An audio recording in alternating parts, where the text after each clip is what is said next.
sekali pokoknya kegiatan yang Rida inisiasi gitu, untuk meningkatkan semangat literasi.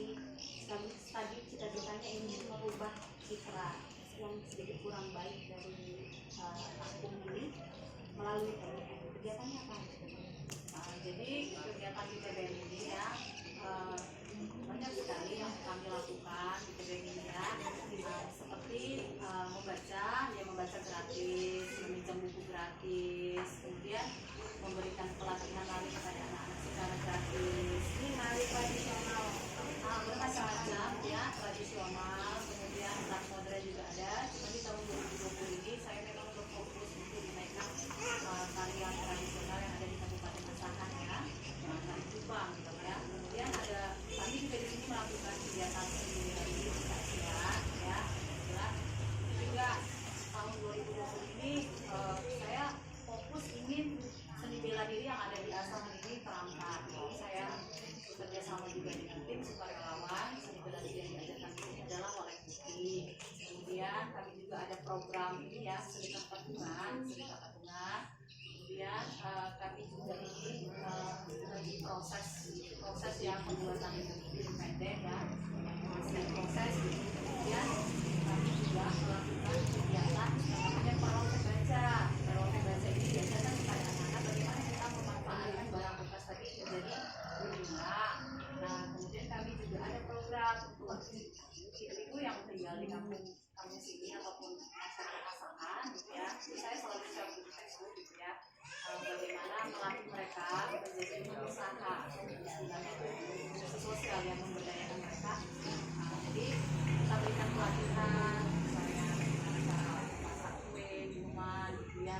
Semoga yang kita ajarkan ini bisa bermanfaat bagi mereka, bisa mereka jual, menghasilkan duit kan lumayan, ataupun setidaknya bisa dipraktekkan ke keluarga menjadi jajanan yang sehat. Seperti itu ada programnya. Kemudian kami juga ada program kunjungan ke sekolah-sekolah gitu kan, ojek baca sekalian mendongeng gitu ya ke PAUD gitu kan. Kalau tiap minggu itu kami rutin mengelilingi di kisaran ini kan ada 25 kecamatan ya, jadi kami ke desa gitu.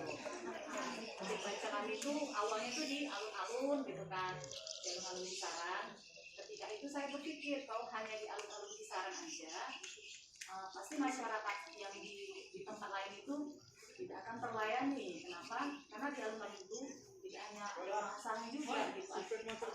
Kisaran ini persinggahan gitu kan. Jadi saya berpikir bagaimana saya menjemput bola. Artinya kami yang mendatangi masyarakat ke desa-desa, kami yang turun ke sana mendapatkan akses baca. Karena kalau kita sadari bahwasanya taman bacaan masyarakat ini adalah perpanjangan tangan dari perpustakaan kabupaten ya. Kita sebagai mitra mereka lah bisa dibilang ya, menyalurkan buku yang tadi tidak sampai ke masyarakat. Kita lah sebagai pedestriansi yang turun desa-desa tersebut. Nah itu saya tertarik dengan ojek baca tadi. Itu inspirasinya dari mana nih? Ojek baca Biasanya kan kalau ojek bisnis aja gitu ya, ikutan pakai aplikasi gitu misalnya. ya. Ini malah ojek baca. Jadi kalau ojek baca ini saya terinspirasi seperti ini ya. Kalau ojek itu kan kita langsung berpikir oh berarti kita dijemput ya naik ojek gitu ya. Ini ojek baca ini kita menjemput masyarakat untuk membaca buku. Nah, kita yang mendatangi mereka, kita yang menjemput bola, gitu. Kita yang mengunjungi mereka. Untuk ke TBM ini, kita yang mendatangi ke desa-desa yang mereka datang kemari. Itu ada lagi. Ini kalau ojek baca ini kita yang mendatangi masyarakat desa, kita yang datang ke sana mengendarai sepeda motor, membawa buku, buka lapak. Nah di situ kita buat kegiatan. Buat kegiatan di situ membaca gratis, ya kan. Kemudian kita juga nanti di situ buat kegiatan games, dongeng, gitu lah, yang berkaitan dengan literasi lah. Kita sendiri ikut jadi kakak gojek. Ya, kalau ojek baca ini ya kita sama suami terlibat semua di sini. Jadi suami juga ikut, anak-anak juga ikut bersama tim sukarelawan ya. Suami yang bawa boxnya, saya bawa bukunya pakai tas gitu ya. Nah, kerjasama nanti suami istri seperti itu. Sejauh mana ini yang sudah dijangkau gitu oleh ojek bacanya Rida dan juga suami? Kami udah sampai ke Sungai Payang. Jauh dari sini? Jauh Sungai Payang. Bagaimana keadaan di sana? Luar biasa ya, kalau di sana itu masih desa sekali gitu ya. kemudian jalan tadi pun, jalan di sana itu pun masih ini ya, masih desa lah kita bilang gitu ya, jauh, tapi alhamdulillah minat baca di sana itu pun luar biasa. Jadi ternyata gini ya, kalau kita bilang minat baca Indonesia itu kurang, tapi pengalaman kami lah ya pribadi sebagai pegiat literasi, ketika kita mendatangi anak-anak itu, kita berkonflikat, mereka tuh tertarik gitu ya. Nah, yang penting ternyata itu buku-buku yang kita berikan kepada mereka itu yang berkualitas ya. Nah, kalau mungkin di sekolah mereka mungkin dapat buku itu tidak sebagus yang dari PDN, mungkin seperti itu ya. Ternyata mereka suka, lebih variatif iya, gitu ya. Berarti tadi ada sebutin dongeng keliling. iya. Berarti keliling satu dongeng gitu. Itu kalau yang dongeng keliling tadi itu agendanya kami ke sekolah, ke PAUD, ke sekolah. ya, ke PAUD gitu kan, bawa buku juga, bawa ojek baju juga. Nah, terus di PAUD itu kita sambil melayani anak-anak itu membaca gratis, kemudian kita mendongeng. Nah, kalau ojek baca ini yang setiap minggu ini kami ke desa-desa melayani anak-anak juga membaca gratis, terus kita juga buat kegiatan literasi di situ, buat tulis, terus kita juga mendongeng di situ. Tidak, apa sih manfaat mendongeng untuk anak-anak supaya mereka itu tidak fokus dengan gawai atau gadget?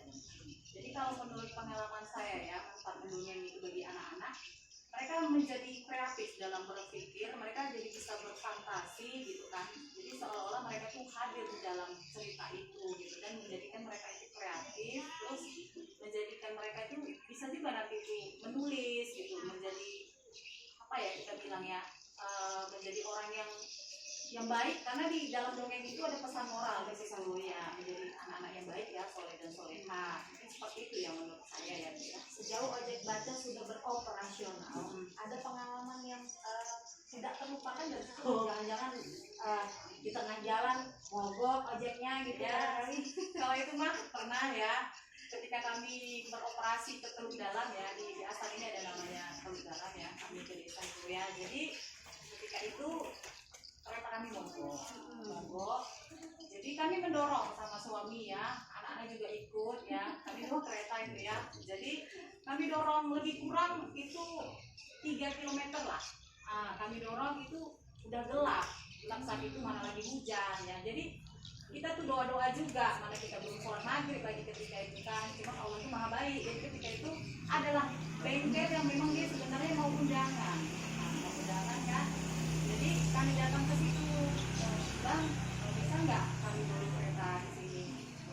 Mau undangan loh, kita tolong lah bang, gitu. Kami jauh loh ke Kisaran. Oh yaudah nggak apa-apa.